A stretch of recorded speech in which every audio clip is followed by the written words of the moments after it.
ഭരണത്തെ അന്ധമായി എതിർക്കുന്ന നിലപാടുകളിൽ നിന്നും രാഷ്ട്രീയ പാർട്ടികൾ പിന്മാറണമെന്ന് DSJP സംസ്ഥാന പ്രസിഡന്റ് KSR മേനോൻ ആവശ്യപ്പെട്ടു. കാവ്യയെ RSSന്റെ ഭാഗമായി ചിത്രീകരിക്കുന്നത് ശരിയല്ല. കാവ്യ ധരിക്കുന്ന സന്യാസിമാരെല്ലാം RSSുകാരല്ല. ഭാരതാംബയോടുള്ള ചൊരുക്കം മാറ്റണം. ഭാരതാംബയെ RSSുമായി കൂട്ടിക്കെട്ടേണ്ടതില്ല. ഭാരതാംബ ഭാരത സംസ്കാരത്തിന്റെ ഭാഗമാണ്. എന്ത് വിഷയമാണെങ്കിലും ഹിന്ദുത്വമായിട്ട് ചേർന്ന് നിൽക്കുന്നതാണെങ്കിൽ അതിനെ എതിർക്കുന്ന ഒരു പ്രവണത ഇപ്പോഴിവിടെ എല്ലാ പാർട്ടികൾക്കും കാണുന്നുണ്ട്. അതത്ര ശരിയാണെന്ന് എനിക്ക് തോന്നുന്നില്ല. ഉദാഹരണത്തിന് ഈ രാജേന്ദ്ര അർലേക്കർ, നമ്മുടെ ഗവർണർ, ഭാരതാംബയുടെ ഒരു ഫോട്ടോ വെച്ചിട്ട് ഒരു മീറ്റിംഗ് നടത്തിയപ്പോൾ അതിൽ നിന്ന് ഇറങ്ങിപ്പോവുകയും അതിനെതിരെ പ്രതിഷേധിക്കുകയും ചെയ്യുന്നവരാണ് നമ്മുടെ ഭരണപാർട്ടികൾ. നമ്മുടെ ആത്മീയതയുമായിട്ടും നമ്മുടെ രാഷ്ട്ര സങ്കല്പവുമായിട്ട് ചേർന്ന് നിൽക്കുന്ന ഒരു നിറമാണ് ഈ കാവി അല്ലെങ്കിൽ സാഫ്രൻ. അപ്പോൾ അതിനോട് എന്തുകൊണ്ടാണ് ഇത്രയും ഒരു ചുരുക്കുണ്ടെന്നുള്ളത് എനിക്ക് മനസ്സിലാവുന്നില്ല. അത് ഇത്തരം രീതികൾ പാർട്ടികൾ മാറ്റേണ്ടതുണ്ട്.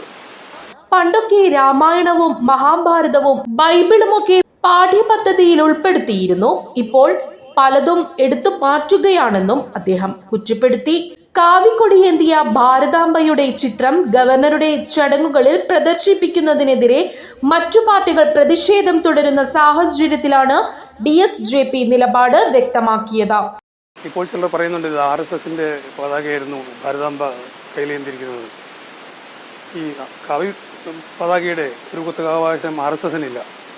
നമ്മുടെ വിവേകാനന്ദ കേന്ദ്രത്തിൻ്റെ ഭാരതാംബയുടെ ഇമേജിൽ ഇതേ പതാകയാണുള്ളത്. അപ്പോൾ അതിനെ എന്തുകൊണ്ടാണ് എതിർക്കേണ്ട ആവശ്യം? കാരണമല്ല, നമ്മുടെ സന്യാസിമാരും എല്ലാവരും ഉപയോഗിക്കുന്നൊരു ഭാരതീയതയുടെ ആയിട്ടുള്ളൊരു നിറമാണ് ഈ കാവി. കാവി കളറുള്ള ഇടുന്നവരെല്ലാവരും നമ്മൾ ബഹുമാനിക്കുന്നു. അപ്പോൾ അതാണ് നമ്മൾ നോക്കേണ്ടത്. ഈ ഒരു ഉദാഹരണം പറയുകയാണെങ്കിൽ നമ്മുടെ ഈ എല്ലാ ഹിന്ദു വിഷയങ്ങളെയും എതിർക്കുന്നത് നമ്മളെ ഏതെല്ലാം മോശമായ രീതിയിൽ ബാധിക്കുന്നു എന്നുള്ളത് മനസ്സിലാക്കണമെങ്കിൽ പണ്ടൊക്കെ നമ്മുടെ ടെക്സ്റ്റ് ബുക്കുകളിൽ രാമായണവും മഹാഭാരതവും ഒക്കെ ഉണ്ടായിരുന്നു. ഇപ്പോൾ അതൊക്കെ മാറ്റി വേറെ ഭാഷയുമായിട്ട് ബന്ധമില്ലാത്ത കാര്യങ്ങളാണ് പഠിപ്പിക്കുന്നത്. ഞാനൊക്കെ ഇംഗ്ലീഷ് പോസ്റ്റ് ഗ്രാജുവേഷൻ പഠിക്കുമ്പോൾ ബൈബിൾ പഠിച്ചിരുന്നു. കാരണം ബൈബിൾ ഇംഗ്ലീഷ് സാഹിത്യത്തിന് വളരെയധികം കോൺട്രിബ്യൂഷൻ ചെയ്തിട്ടുള്ള ഒരു പുസ്തകമാണ്. ആ രീതിയിലാണ് ഇതിനൊക്കെ കാണുന്നത്. അത് കാരണം ഇപ്പോൾ മലയാളം പോലും എഴുതാൻ അറിയാൻ വയ്യാത്തൊരു തലമുറയാണ് വളർന്നു വരുന്നത്.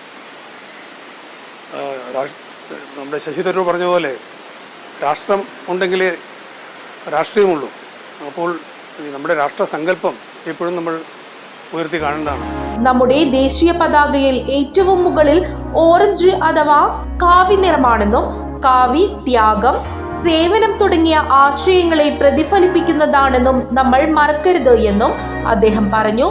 News bureau, Aluva.